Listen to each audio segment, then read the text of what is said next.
Well, anyway. This is Lecture 50 AD in the ABCs of Communism, Bolshevism 2018 series. This will be in Volume 3, for next year's 3-volume by that time collection, and Communism in East Asia. And this is a continuation of our discussion of the Philippines. Now, we're going to talk about the Philippines this morning under U.S. occupation and the formation of the Communist Party of the Philippine Islands, which is what it was initially called. And we'll start in August 1986 with the Philippine Revolution. It was kicked off just as the Spanish colonial secret police discovered the Katipunan, an anti-colonial secret organization. The Katipunan, led by Andres Bonifacio, was the national liberation movement seeking independence from Spain and willing to fight for it. The Katipunan had a burgeoning popularity throughout the Philippine Islands. During a mass gathering at Caloocan, the leaders of the Katipunan organized themselves into a revolutionary government, and in English they called it the Tagalog Republic. Bonifacio openly declared a nationwide armed revolution, declaring it was beginning with an attack on the royalist forces in the capital city of Manila. Now, the insurgents were repelled in Manila, but in the surrounding provinces things went their way. In particular, rebels in Cavite, led by Mariano Alvarez and Emilio Aguinaldo, won early victories. In 1897, a fight among the revolutionary leaders led to Bonifacio's execution. Command shifted to Aguinaldo, who appointed his own men to the revolutionary government. And on the 15th of December of that year, 1897, the Philippine Revolution, in its initial phase, ended with the Pact of Biak-Lavato, a ceasefire between the Spanish colonial Governor-General Fernando Primo de Rivera and the revolutionary leader Emilio Aguinaldo began simultaneously. Then Aguinaldo agreed to surrender to the Spanish for cash, amnesty, and exile to Hong Kong. Now, somewhere in this time period of December of 1897, U.S. agents approached Aguinaldo, and they promised that they would bring him back from Hong Kong when the U.S. entered the war against Spain. So in a sense, his decision to accept cash, amnesty, and exile to Hong Kong was something that he cooked up in secret with the North Americans. But at any rate, the Spanish, always stupid, hereditary officered colonial command walked into a trap, whistling Dixie from their assholes, and 6 weeks later the Teddy Roosevelt cabal started the war campaign in Gringolandia. Now we come to the U.S.-Spanish-Cuban War of 1898. The great oligarchs among the U.S. capitalist ruling families were unsatisfied with controlling only Latin America and had been searching for some way to enter Asia. All of their attempts to gain access had been blocked by the other imperialist countries. So the plot they engineered targeted the weak Spanish Empire, long a laughable anachronism in the modern capitalist world. By smashing Spain, the U.S. rulers would get their hands on the Philippines, the most historically important road for Europeans to enter the China trade. The excuse for seizing the Spanish Philippines was at hand because Spain was on the verge of defeat in its war against the Cuban people. The Teddy Roosevelt cabal began by staging a false flag event in the form of an explosion that sank the Gringo battleship Maine on February 15, 1898 in Havana Harbor. After that, it was a simple matter for the U.S. ruling oligarchs to start a public demand for revenge against what the Gringo Yellow Press claimed was absolute proof that the Spanish aristocrats had hacked the dirty deed. It was an even simpler machination to engineer political pressure from the Democratic and Republican Tweedledee, Tweedledum duopoly, so that President William McKinley issued an ultimatum to Spain on April 19, 1898.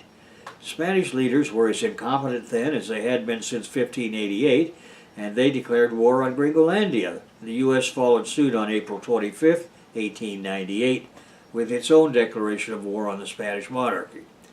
Theodore Roosevelt was Assistant Secretary of War for the Navy, and he gave the marching orders to Commodore George Dewey.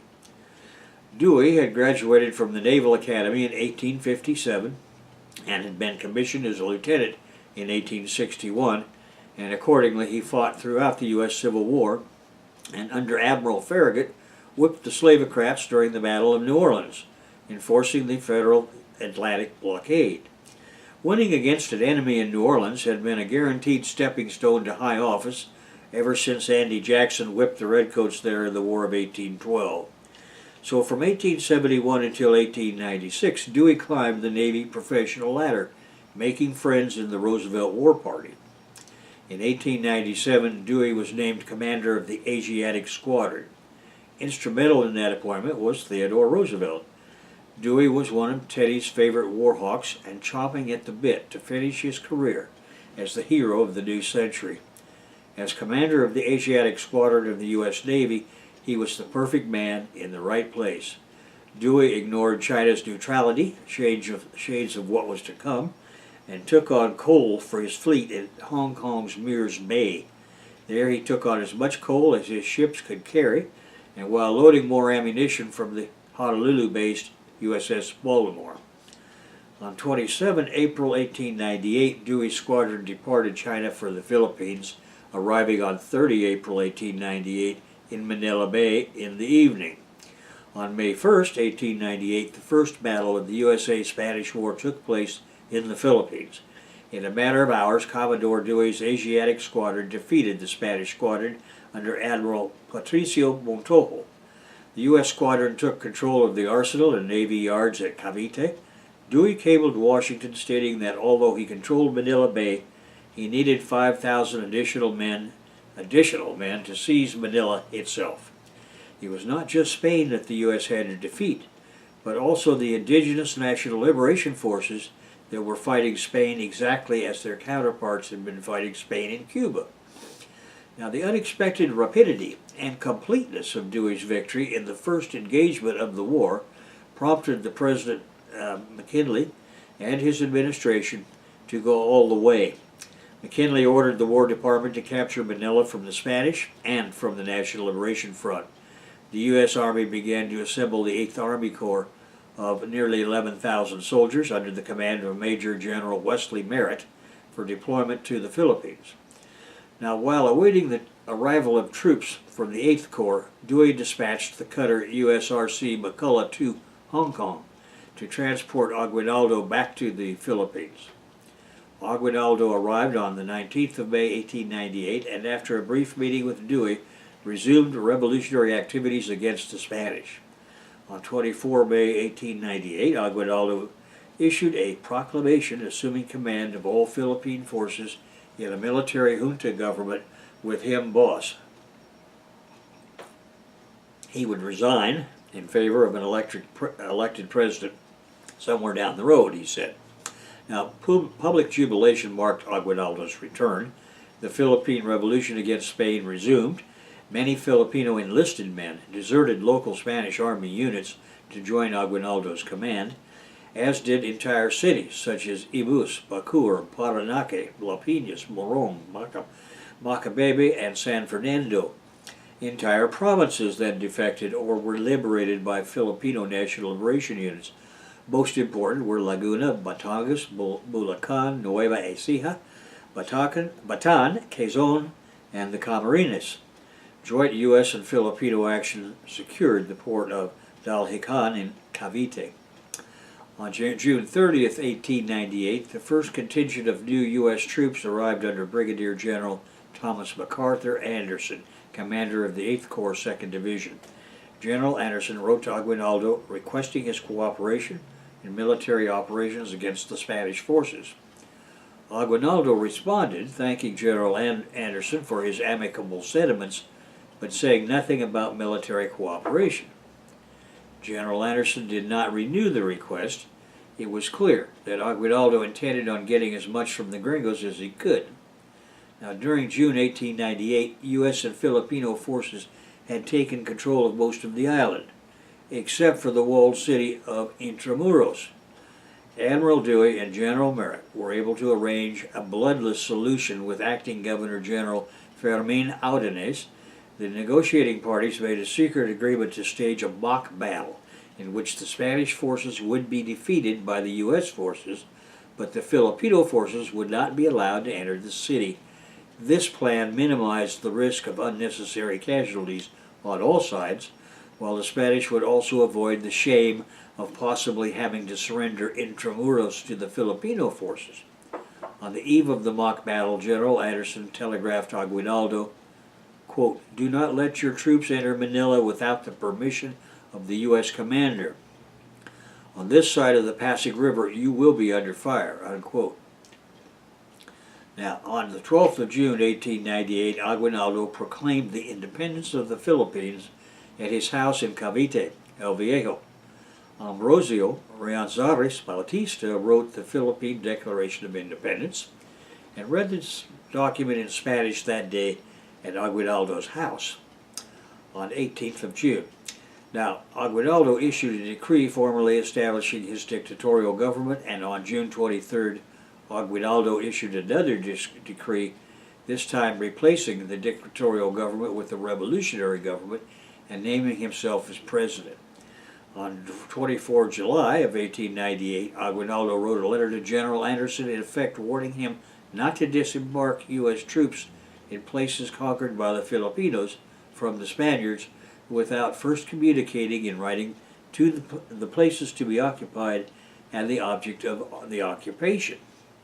Now, Murat Halstead, official historian of the Philippines expedition, writes that General Merritt remarked shortly after his arrival on the 25th of June that as General Aguinaldo did not visit me on my arrival, nor offer his services as a subordinate military leader, and as my instructions from the President fully contemplated the occupation of the islands by the American land forces, and stated that the powers of the military occupant are absolute and supreme and immediately operate upon the political condition of the inhabitants, I did not consider it wise to hold any direct communication with the insurgent leader until I should be in possession of the city of Manila, especially as I would not until then be in a position to issue a proclamation and enforce my authority in the event that his pretensions should clash with my designs, unquote. U.S. commanders suspected that Aguinaldo and his forces were informing the Spanish of their movements. U.S. Army Major John R.M. Taylor later wrote, after translating and analyzing insurgent documents for Army intelligence, that the officers of the U.S. Army who believed that the insurgents were informing the Spaniards of the U.S. movements were right. Sastron had printed a letter from Pio del Pilar dated July 30th to the Spanish officer commanding at Santa Ana, in which Pilar said that Aguinaldo had told him that the Americans would attack the Spanish lines on August 2nd and advised that the Spaniards should not give way but hold their positions. Pilar added, however, that if the Spaniards should fall back on the walled city and surrender Santa Ana to himself, he would hold it with his own men. Aguinaldo's information was correct, and on August 2nd, 8 American soldiers were killed or wounded by the Spanish fire. On the evening of 12th of August, 1898, on orders of General Merritt, General Anderson notified Aguinaldo to forbid the insurgents under his command from entering Manila.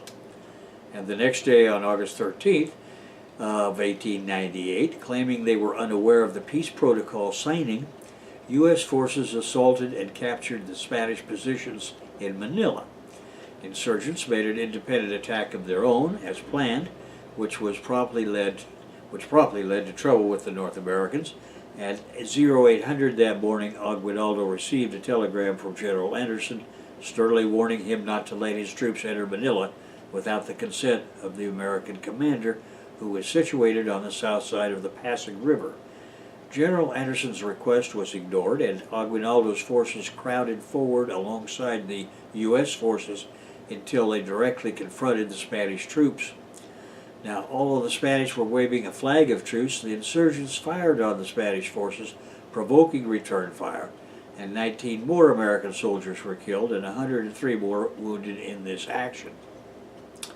General Anderson sent Aguinaldo a telegram later that day which read, quote, dated Ermita Headquarters, 2nd Division, 13 to General Aguinaldo, commanding Filipino forces. Manila taken. Serious trouble threatening between our forces. Try to prevent it. Your troops should not force themselves in the city until we have received the full surrender, and then we will negotiate with you, period, Anderson commanding, unquote. Now, McKinley wants a puppet, not a partner. Aguinaldo, however, demanded joint occupation of Manila. On August 13, Admiral Dewey and General Merritt informed their superiors of this and asked how far they might proceed in enforcing obedience in this matter. Now, General Merritt received news of the August 12th peace protocols on August 16th, 3 days after the surrender of Manila. Admiral Dewey and General Merritt were informed by a telegram dated August 17, 1898, from the President of the United States that directed, quote, there must be no occupation with the insurgents. The U.S., in the possession of Manila City, Manila Bay, and Harbor, must preserve the peace and protect persons and property within the territory occupied by their military and naval forces. The insurgents and all others must recognize the military occupation and authority of the United States and the cessation of hostilities proclaimed by the President. Use whatever means in your judgment are necessary to this end, unquote.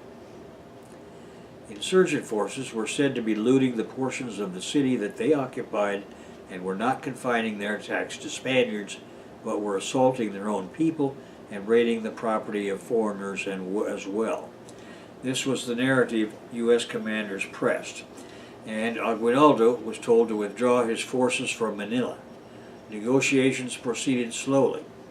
On August 12th of 1898, the New York Times reported that a peace protocol had been signed in Washington that afternoon between the U.S. and Spain, suspending hostilities between the two nations.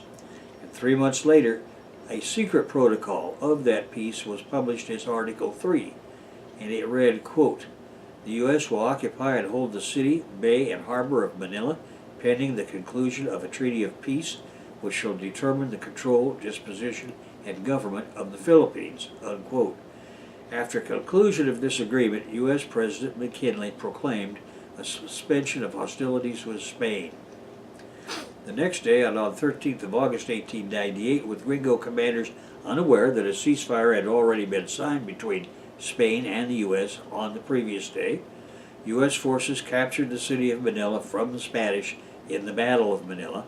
The battle started when Dewey's ships bombarded Fort San Antonio Abad, an ancient and decrepit structure on the southern outskirts of Manila, and the virtually impregnable walls of Intramuros were bombarded as well. In accordance with the Gringo proposed face-saving plan, the Spanish forces withdrew while U.S. forces advanced.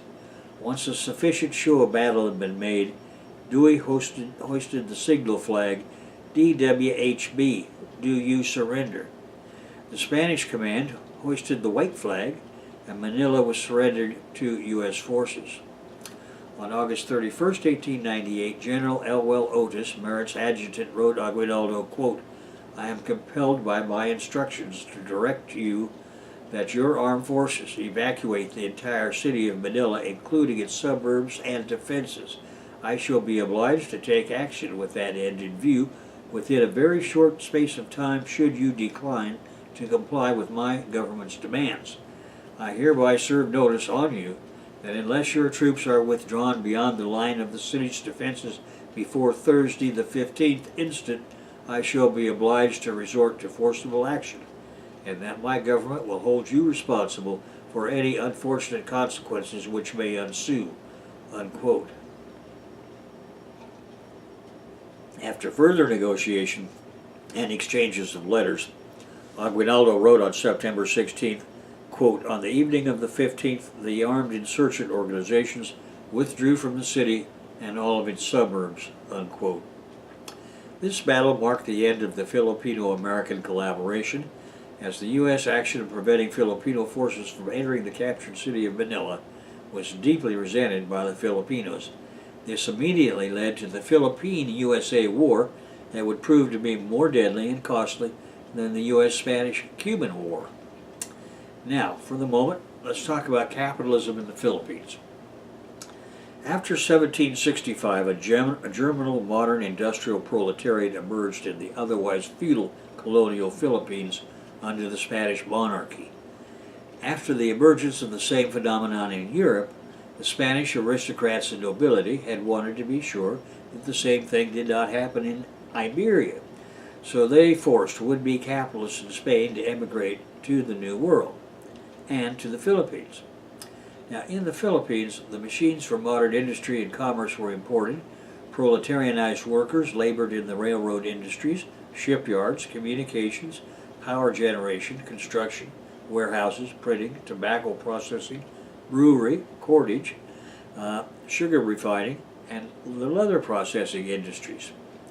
So in 1898, the class structure of the Philippines consisted of a ruling hierarchy of billionaires and millionaires. The billionaires were finance bankers and rentier capitalists with far-ranging interests in East Asia. The millionaires were relatively nouveau-riche capitalists of the industrial and agricultural latifundista variety. This coterie of parasites sat atop and astride true proletarians, free but poverty-stricken peasant farmers, and a variety of indigenous peoples, the latter having kept original hunting and gathering and village agricultural norms of primitive communism. In 1899, the millionaire capitalist class that owned these factories and railroads lost out against the incoming gringo capitalists. The newcomers took these properties by a variety of means, often simply using their New York and Chicago finance capitalist bankers to buy out the Spanish owners. The expatriate Spaniards fled back to their home country with cash in their hands. And we discussed this in the beginning of Chapter 13 on World War II and its Spanish Civil War prelude. What the millionaire capitalists left behind was this sizable and modern capitalist industrial base and the men, women, and children that now had new masters. In 1900, on the other hand, the billionaire bankers and rentier capitalists stayed in Manila or some other East Asian cosmopolitan center to greet the incoming gringo infestation. For this tiny but powerful class, the masters of the masses could be anyone, and it was in Manila that there were more billionaires than in all of the rest of the world put together. Formation of the Communist Party of the Philippines. In 1902, new industrial types of unions were formed. I'll just give it in English, the Philippines Printers Union and the umbrella labor federation called the Democratic Labor Union. What had gone before were craft union of the AFL type in Gringolandia. Those in the Philippines were called gremios, or guilds.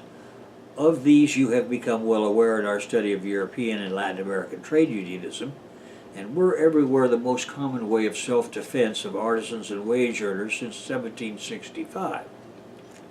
Now, the Philippine founder of the UOD, which was the Democratic Labor Union, Unión Obrera Democrática, was named Isabelo Reyes, and he had returned to the Philippines in late 1901.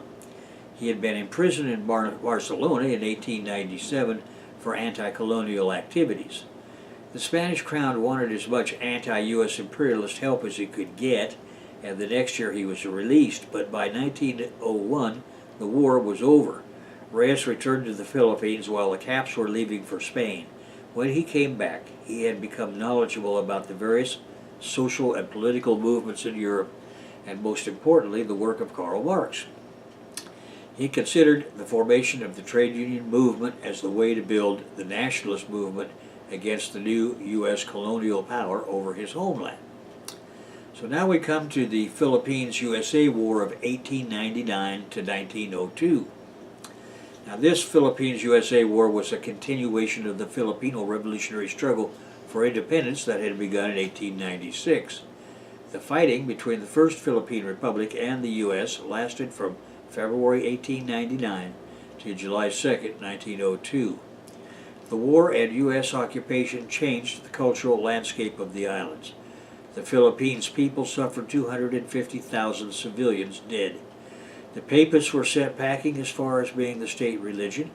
English became the primary language of the government, education, business, industry, and ruling class families and the educated for decades. In 1902, the U.S. Congress passed the Philippine Organic Act, which provided for the creation of the Philippine Assembly, the members to be elected by Filipinos.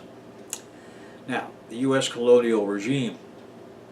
In the first 2 decades of the 20th century, the U.S. imperialists created a semi-feudal economy in the Philippines. It was limited, producing agricultural and mineral raw materials, absorbing surplus goods and surplus capital from the United States, a typical imperialist relationship of unequal trade. Unavoidably, the U.S. started the modern industrialization of the Philippines and increased the proportion of the modern proletariat by about 10%. Along the way, the Gringo occupation regime had to modernize transportation and communications, open mines, and establish modern plantations, and increase private and public construction. Local metal fabrication and pharmaceutical production was also unavoidable, as were Filipino manufactured beverages, home use products, and some textile and leather products. This all required people in factories.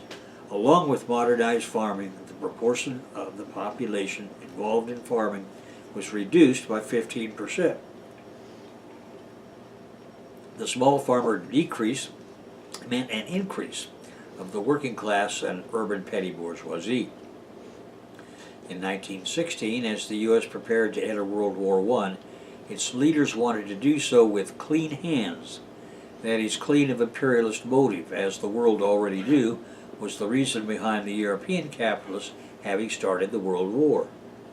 The Congress passed the Philippine Autonomy Act. This was the official declaration of the United States to eventually grant independence to the Philippines. Meanwhile, the AFL type of Filipino trade union leaders had seen to it that their unions were employment agencies for company bosses and nothing more. Conversely, patriotic and progressive trade union leaders, aware of the radical trade unionist currents of anarchism, syndicalism, and Marxism in Europe and the U.S., had been generating their own ideas. If somewhat ambiguous, they were notions of socialism as a way to end the exploitation and to try to bring about the benefits of material progress to the working people after the realization of national independence. Then, the next year, in 1917, the great October Socialist Revolution in Russia reverberated in the Philippines among proletarian intellectuals, although no Marxist study circles yet existed. In 1918, Crisanto Evangelista, a future founding member of the Communist Party of the Philippine Islands, CPPI, still belonged to the Nacionalista Party. That was the year he was included in the independence mission to Washington as a representative of Philippine labor. While in the USA, he met IWW leaders, International Workers of the World, and had extensive discussions about the Bolshevik Revolution. He may also have met members of the left wing of the Socialist Party of America. That party was torn apart between right-wing Gompers, trade union socialists, and pro-Bolsheviks that engaged in forming the Communist Labor Party and the Communist Party of America. It would have been impossible for him not to have been aware of the titanic struggle about to occur in Chicago. In the early 1920s, Evangelista and progressive leaders of the working class movement strove to unite Filipino trade unions and labor federations in the Labor Congress of the Philippines, Congreso Obrero de Filipinas, or COF. In 1925, they established the Partido Obrero, the Workers' Party, representing the trade unions and the movement of small farmers. In this form, they separated themselves from the Picard labor leaders. However, the Philippines still needed a Leninist party. The Communist Party of Indonesia had been formed in 1920, and the Chinese Communist Party in 1921. In the Philippines, it would be a few more years before this happened, and the Communist Party of the Philippine Islands, or CPPI, would be founded in 1930. You will recall in our chapter and lectures on Vietnam that Lenin had challenged the delegates to the Congress of Communist Organizations of the Peoples of the East in Baku in November 22, 1919, to take responsibility for breaking the imperialist grip on the colonial world. Subsequently, the Russian Communist Party Politburo had decided that the events in Baku, especially on the fourth day of the Congress, taken together meant one unavoidable conclusion. That was the best way to engineer this anti-imperialist, anti-colonial movement was to give the sword and shield of the proletarian revolution, the Chica, the additional task of overseeing these developments. In its fifth full meeting in April 1925, the Comintern approved its first resolution on the Philippines. This urged North American communists to take responsibility for the formation of a Communist Party in the Philippines. The resolution also said that the Workers' Party of the USA, from which would come the CPUSA in 1930, and its Philippines counterpart would form a national revolutionary mass party from all groups actively campaigning for national independence. In other words, the Comintern gave the task of supervising the organization of the Communist Party in the Philippines to the CPUSA, much as Baroden had given the task of organizing Latin America to the Communist Party of Mexico's International Bureau. But Filipino workers themselves would have to organize their own party. No one knew better the objective conditions they confronted, or their subjective capabilities. The Comintern established a number of revolutionary organizations of working people. These included the Red International of Labor Unions, RILU, or Profintern, organized in 1921, and the Peasants' International Crescentern in 1923. Offices of both were established in Canton, Guangzhou, that is what's today Guangzhou, for the Far East and Pacific area. In June 1924, the RILU held the Conference of the Pacific Oriental Transport Workers in Canton. Again, that's contemporary Guangzhou. 5 Filipino delegates attended.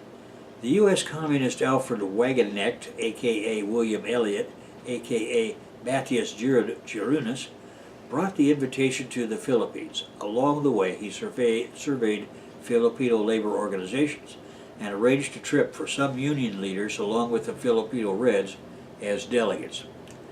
The delegates chosen were Domingo Ponce and Jose Hilario of the Legionarios del Trabajo, Eliseo Alampe of the Manila Railroad Transportation Workers Union, Jose Salazar of the International Mariners Union of the Philippines, and Eugenio Enorme of the New Guild of Merchant Seamen, Nuevo Gremio de Marinos Mercantes. They met with labor leaders from China, Indonesia, Japan, Korea, Australia, the USA, England, France, and the USSR. They brought back home a resolution of the conference calling for the immediate independence of the Philippines from U.S. colonial rule, and another resolution urging Asian workers and farmers to organize unions and struggle against imperialism and the local exploiters. Their return home led to the creation of a Bolshevik secretariat to issue a secret periodical.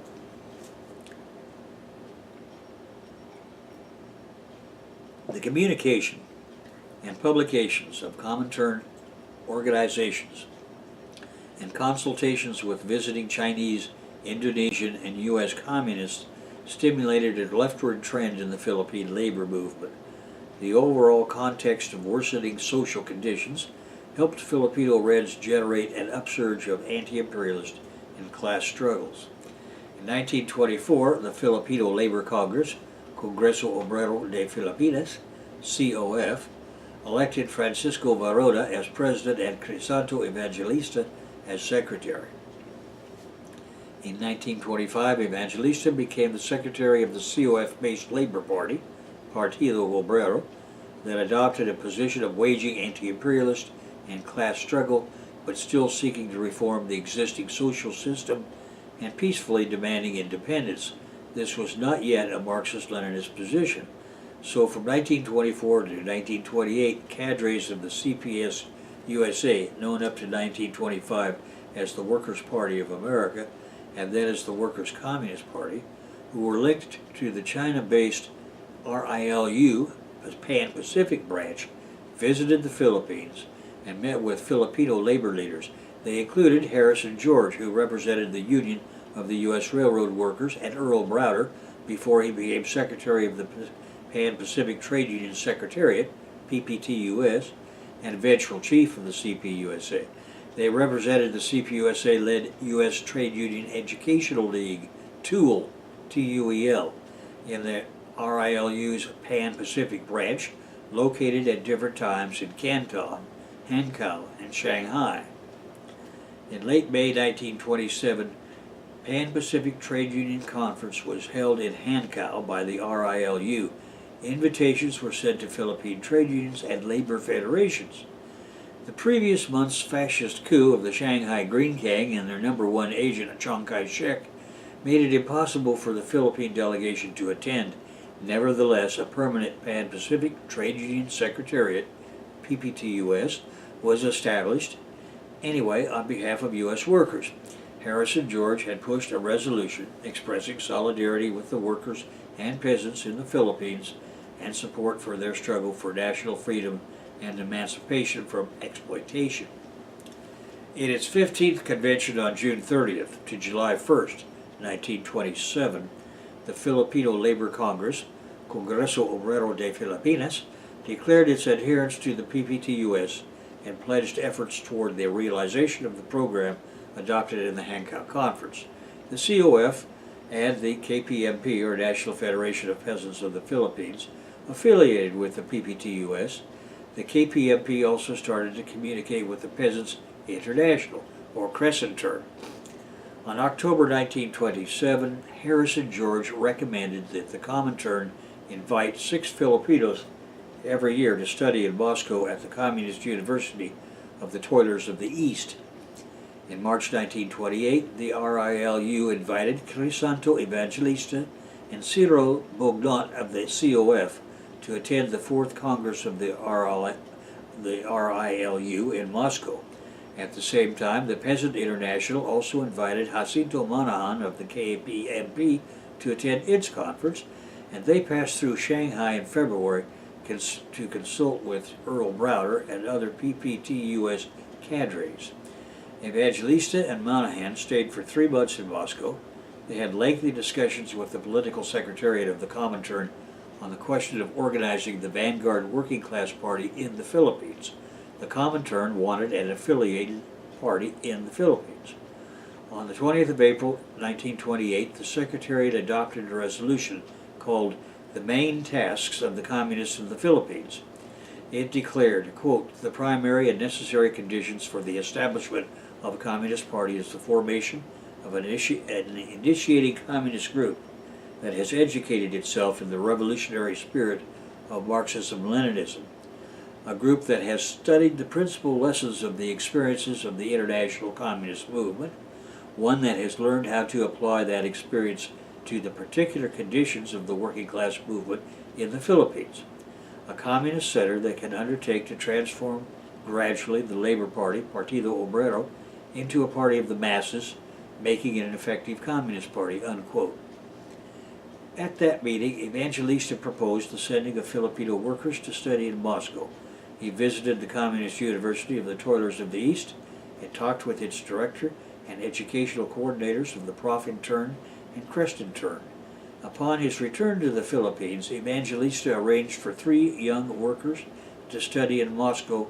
He selected Dominador G. Galvez, a leader of the union in an Tibay slipper factory, Laborio Natividad, and Ambrosio Candido, who were officers of cigar-making unions. They left for Shanghai, the 3 of them, on August 20th, 1928, and reached Moscow on October 2nd, 1928, after a grueling trip via Deren, Harbin, Manzhouli on the Chinese-Soviet border, and then across Russia on the Trans-Siberian Railway. They studied at the Communist University of the Toilers of the East. This was a special secondary school for students from Asia, preliminary to admission to the Higher Institute Lenin School.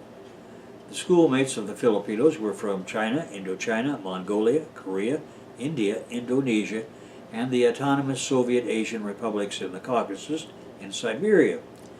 The biggest number of non-Soviet students were the Chinese.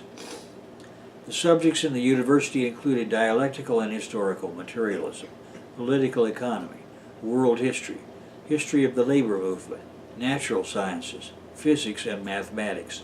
They had rudimentary military training and educational tours. Their teachers were English-speaking Soviet professors and an American communist cadre in the Comintern, Eugene Dennis, who gave lectures on trade unionism. Dennis would later travel to the Philippines under the name of Tim Ryan. Dominador Galvez finished the full course of 3 years and joined the Komsomol, or Young Communist League of the USSR. The U.S. Communist cadre Sam Darcy, assigned to the Comintern, gave him briefings on party work. Upon his return to the Philippines in November 1931, Galvez became active in the work of party education. Liborio Natividad finished 2 years of the course and returned earlier to the Philippines to become a delegate to the First Congress of the Chinese Communist Party, CPP, on May 30th, 1931. The Chinese had their own contingent of workers in the Philippines and a party branch.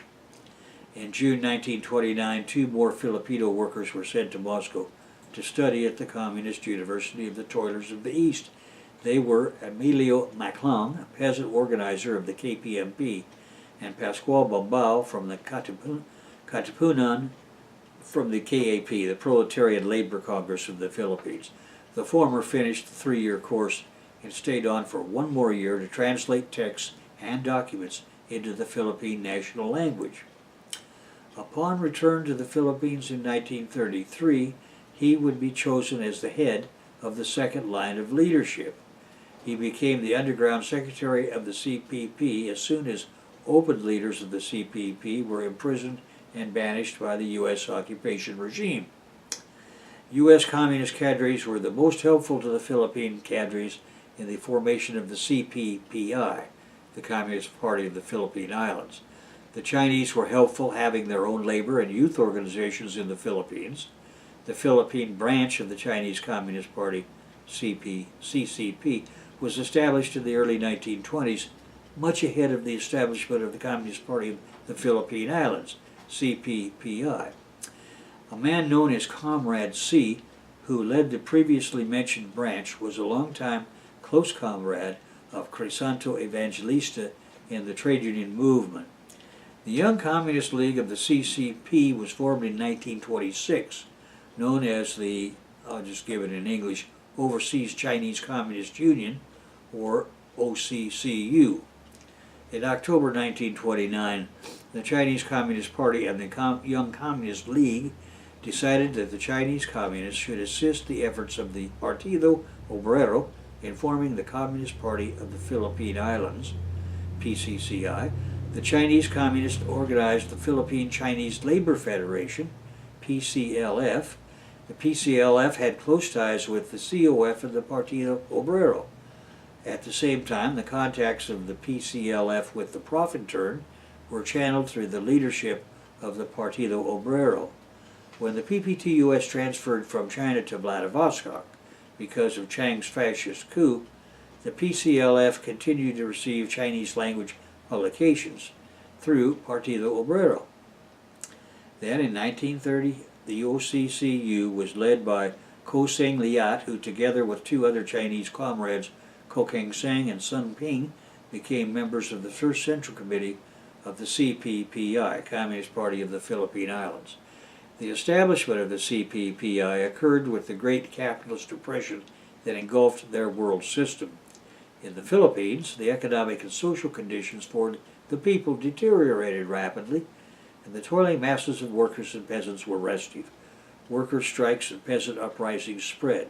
There was widespread clamor for national independence against the U.S. colonial regime, and class struggle intensified against the local comprador big bourgeois and the landlord classes.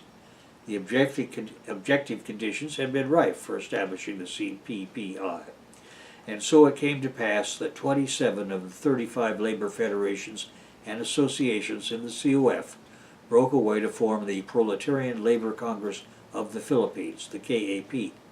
The KAP of the National Federation of Peasants in the Philippines, the KPMP, became the organized mass base for the CPPI, the Communist Party of the Philippine Islands. The PPTUS recognized the KAP as legitimate representative of the organized workers in the Philippines. and the CPUSA-led Trade Union Unity League, TUL, reserved a seat in its National Executive Committee for a KAP representative by way of honoring the KAP. Now, the mechanics of the formation of the CPPI developed this way after the formation of the KAP. The Committee for Vanguard Workers' Parties was set up in order to recruit the initial communist members, and by June of 1930 there were 96 of them. 50% were industrial workers, 25% were peasants, 25% handicraft workers, and office clerks. Most were recruited from the KAP unions. At about this time, 60 Chinese communists from the PCLF and YCL were ready to join the CPPI, but retained their autonomous all-Chinese nuclei. On August 26th of 1930, a convention organized the CPPI and elected 35 members to its first Central Committee.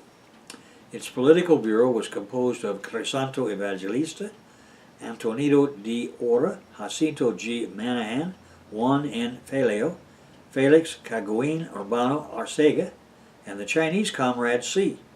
It elected Evangelista as General Secretary and Antonino D. Ora as Chairman. On November 7th of 1930, the party was formally launched at a public rally called to celebrate the anniversary of the Great October Socialist Revolution, and during the rally, 3,000 of the 6,000 attending workers and peasants filed applications for party membership. The CPPI was established legally and openly. However, the U.S. colonial regime conducted close surveillance of its activity and sabotaged its legal mass actions. Soon after the founding of the CPPI, the Comintern sent the U.S. Communist Eugene Dennis, a.k.a. Tim Ryan, to the Philippines to report on the party's situation and make recommendations. Dennis reported that the CPPI had considerably broad influence. He said its formation was of tremendous significance to the workers and peasants and to the revolutionary movement of the whole. He said it had laid the basis for the rapid development of the national liberation movement under proletarian class leadership. However, he also found that the party was lagging seriously behind in the development of the strike movement among workers and had only led a few strikes, and he said it lagged behind in organizing the growing mass discontent of the peasantry as well. He commented that the CPPI functioned mainly as a propaganda organization and not yet as a fighting force of the workers and peasants. The fight against reformist union leaders was not organized in the shops, but was waged in mass meetings and through leaflets outside shops. At the same time, there was a dearth of instructional materials and publications to propagate Marxism-Leninism and apply this to Philippine circumstances. He said party work among the peasantry was even worse. The KPMP was detached from everyday life and struggles of the peasantry. It had failed to build peasant committees as organs for waging struggles and strikes against tenant rents and taxes and for mobilizing peasants to stop evictions. He noticed the tendency to rely on legal battles in the courts and to solicit the support of local politicians in the bourgeois parties. He also observed that no effective organizing of youth or women was taking place. There was political and organizational confusion caused by a failure to distinguish the CPPI, the KAP, the KPMP, and the Anti-Imperialist League. Following the recommendations of Dennis, authored in, quote, The Present Situation in the Philippines and the Immediate Tasks of the Communist Party, unquote, the Comintern advised the CPPI to hold the first party congress within 6 months. It was to make intensive preparations for its first congress at lower levels of the party, including discussion of the draft program. The party was warned that its legal existence would be of short duration because U.S. finance capital was preparing to suppress the party. It was therefore advised to build an underground apparatus that was not isolated from the masses, but still linked to them through mass organizations and mass struggles. On May 30th, 1931, the CPUSA took the Comintern's advice and held its first Congress. The CPPI took the Comintern advice, held its first Congress. 400 delegates were representative of the toiling masses. The resolutions of the Congress tackled the political and organizational problems in line with Comintern recommendations. The spirit of proletarian internationalism was manifested by resolutions in solidarity with the Chinese workers and in support of the Soviet Union, and by decisions strengthening ties between the KAP and the PPTUS, as well as the Trade Union Unity League led by the CPUSA. The Congress passed a resolution formally applying for affiliation to the Comintern. Simultaneously, the colonial police of the U.S. made a mass arrest of CPPI leaders and delegates to the first Congress of the party. The occupation regime filed charges of sedition and illegal association against the party leaders. On the 7th of September 1931, the CPPI received an affirmative reply from the Comintern. Quote, "The Executive Committee of the Communist International greets the formation of the CPPI and approves the decisions of the First Congress of the CPPI in May 1931 to request affiliation to the Communist International. This decision will be presented to the 7th World Congress of the CI, Communist International, for confirmation. The establishment of a new sector of the CI in the Philippines reflects the rapid growth of the national revolutionary movement in the colonial countries. Moreover, it marks an historical turning point in the development of the Philippines revolution away from the treacherous path of national reformism and onto the road of organized revolutionary struggle under the banner of the Communist Party, the vanguard of the working class.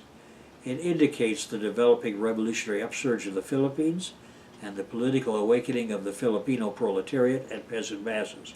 It expresses their determination to fight for a revolutionary way out of the capitalist crisis, for the complete and immediate emancipation of the Philippines from the rule of U.S. imperialism and its native lackeys, and for the establishment of a workers' and peasants' government. The organized crystallization of the communist movement in the Philippine Islands and its affiliation to the CI, the leader of the world organized revolution, further signifies coordination of the national liberation movements in the Philippines with the revolutionary struggle in other colonial and semi-colonial countries, and with the proletarian movement in the Soviet Union and in the capitalist countries, particularly in the United States. And it represents the surest guarantee for the victorious carrying through of the anti-imperialist and agrarian revolution in the Philippines. Simultaneously, it strengthens the international fighting front of the workers and peasants and colonial slaves the world over, and expresses their growing confidence to struggle under the leadership of the Communist International, which alone is able to help and guide them to victory in their fight for final liberation from the yoke of imperialism." Unquote. In 1933, the CPPI leaders and members were sentenced to imprisonment and exile. In 1934, the U.S. Philippine Islands Philippine Independence Act created the Commonwealth of the Philippines, a limited form of independence, and established a process that was to culminate in the Philippine independence.